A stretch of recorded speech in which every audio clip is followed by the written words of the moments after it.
안녕하세요. 오늘은 5월 20일 월요일입니다. 박해자가 사명자가 되다. 사도행전 9장 19절부터 31절까지 말씀입니다.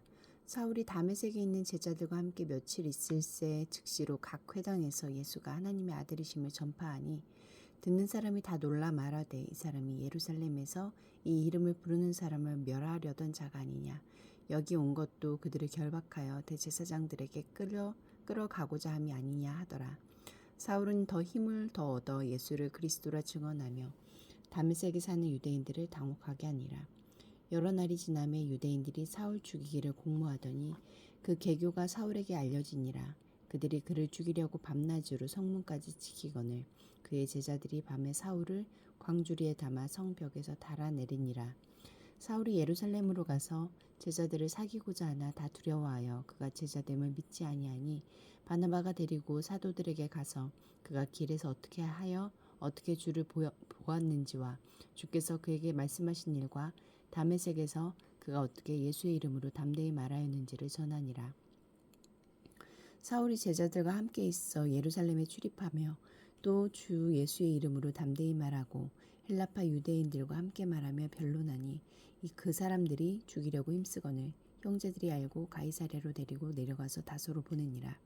그리하여 온 유대와 갈릴리와 사마리아 교회가 평안하여 든든히 서가고 주를 경외함과 성령의 위로로 진행하여 수가 더 많아지니라.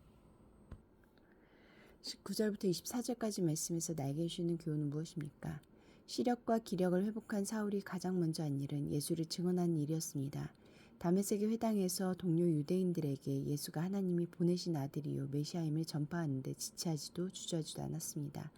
그의 예수님에 대한 생각, 십자가에 대한 해석, 교회에 대한 이해가 완전히 달라졌습니다. 이것이 회심이고 다시 태어난 증거입니다. 예수님을 영접한 후 내 인생의 방향은 어떻게 달라졌습니까? 21절부터 23절, 29절, 30절 말씀에서 나에게 주시는 교훈은 무엇입니까? 유대인들은 유대교의 대변자에서 배교자가 된 사울을 가만두지 않았습니다. 그를 향한 살해 위협은 다메섹에서 끝나지 않았고 예루살렘의 유대인들도 그를 죽여야 했습니다. 사울은 어쩔 수 없이 고향 다소로 낙향하여 10여 년을 칩거해야 했습니다. 복음 때문에 고난을 받게 될 것이라는 말씀이 벌써 실현되기 시작한 것입니다. 예수를 박해하던 자가 예수를 위해 박해받는 자가 된 것입니다. 그도 이제 예수의 제자입니다. 긴 낙향의 세월조차도 청년 사울을 선교의 선봉장으로 빚어가시는 하나님의 시간이었습니다. 27절과 28절 말씀에서 나에게 주시는 교훈은 무엇입니까? 복음 사명을 위한 사울의 행보를 돕는 이들이 있었습니다. 다메섹이 아나니아가 있었다면 예루살렘에서는 바나바가 있었습니다. 아나니아의 도움으로 사울은 다메섹의 제자들과 함께 할 수 있었고 바나바의 중재가 없었다면 예루살렘 사도들과의 교제도 불가능했을 것입니다. 그 둘은 박해자 사울에 대한 의혹과 경계를 환난과 연대로 바꾸어준 사람들입니다.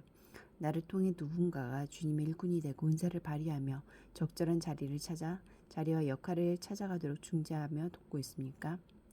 31절 말씀에서 나에게 주시는 교훈은 무엇입니까? 예루살렘을 넘어 유대와 사마리아까지 복음이 확장됩니다. 유대인들의 위협과 박해 속에서도 교회는 무너지거나 사라지지 않았고 도리어 평안 속에서 견고해지고 그 수가 더 많아졌습니다. 세상보다 주님을 더 두려워했기 때문이고 세상의 위협을 이길 성령의 위로가 있었기 때문입니다. 그러니 자금의 교회 침체에 대한 진단은 열악한 여건이나 상황이 아니라 경외와 믿음의 실종이 아닐까요? 기도하시겠습니다. 공동체를 위해서는 그리스도의 복음을 전하는 일에 성령을 힘입어 더욱 헌신하고 동역하게 하소서. 열방을 위해서는 카메룬 난민 4만 8천 명이 나이지리아 전역에 거주하고 있다. 이들이 나이지리아 주민들과 더불어 안정적으로 정착하고 과거의 아픔에서 벗어나 희망을 찾도록 함께 기도하시겠습니다.